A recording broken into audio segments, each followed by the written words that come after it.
বাংলাদেশে এখানে অনেক লোক তারা আবার পূর্ব পাকিস্তান হওয়ার স্বপ্ন দেখছে, অস্বীকার করতে পারবেন না। পূর্ববঙ্গ হওয়ার স্বপ্ন দেখছে। অনেকে পাকিস্তানের সঙ্গে বন্ধুত্ব করার জন্য পাগল হয়ে গেছে। ভারতের সঙ্গে অনেকে যুদ্ধ করতে চাচ্ছে, গাজওয়াতুল হিন্দ করতে চাচ্ছে। পাকিস্তানের সঙ্গে সম্মিলিত হয়ে তারা এই পুরো সেই সম্রাট আলমগীর বা আলমগীর আওরঙ্গজেবের জমানাতে যে বৃহত্তর আফগানিস্তান, পাকিস্তান, ভারত, বাংলাদেশ, বার্মা, এই যে এলাকা একত্রে একটা মানে যাকে বলা হয় একটা সাবকন্টিনেন্ট ছিল এবং প্রায় 52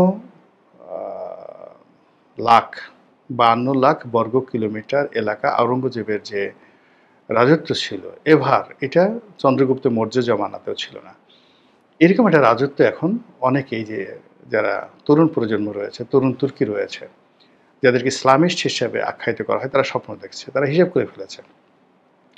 বাংলাদেশে 18 কোটি মুসলিম, পাকিস্তানে 22 কোটি, ভারতে আছে 35 কোটি, তো সব মিলে 75 কোটি হয়ে গেল। তার সঙ্গে যদি আফগানিস্তান, শ্রীলঙ্কা, মালদ্বীপ যোগ করেন, সেখানে তো আরও প্রায় যাকে বলা হয় 10 কোটি হয়ে যাবে। এবং সেখান থেকে যদি আপনি ইন্দোনেশিয়া, মালয়েশিয়ার কথা চিন্তা করেন, যাদের আপনি নৈতিক সাপোর্ট পাবেন, তো আরও প্রায় 30 কোটি।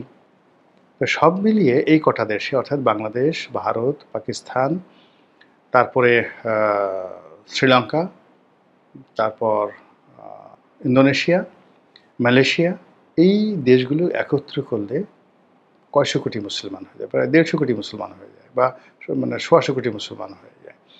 তো এইরকম একটা প্যান ইসলামিক ডাইনেস্টি নিয়ে এশিয়া শুধু নয়, সারা দুনিয়ার মুসলমানরা কিন্তু কথাবার্তা বলছে, তাদের মধ্যে যোগাযোগ হচ্ছে এবং তারা একটা স্বপ্ন দেখছে এবং সেই স্বপ্নের মধ্যে মধ্যপ্রাচ্যে যেমন ইরানকে কেন্দ্র করে একটা সুপার পাওয়ার গড়ে তোলার জন্য অনেকে চেষ্টা করছে এবং এখান থেকে উগ্রতা নিয়ে হিজবুল্লাহ তৈরি হয়েছে, এখান থেকে হামাস তৈরি হয়েছে ইরানকে কেন্দ্র করে। আবার একইভাবে এখন পাকিস্তানকে নিয়ে যে স্বপ্ন দেখা হচ্ছে, সেই স্বপ্নের মাধ্যমে এই অঞ্চলে যে আরও 10টা হিজবুল্লাহ হবে না, এই অঞ্চলে 10টা হামাস হবে না, এই কথা কিন্তু বলা যাচ্ছে না, লক্ষণ কিন্তু সেদিকে যাচ্ছে।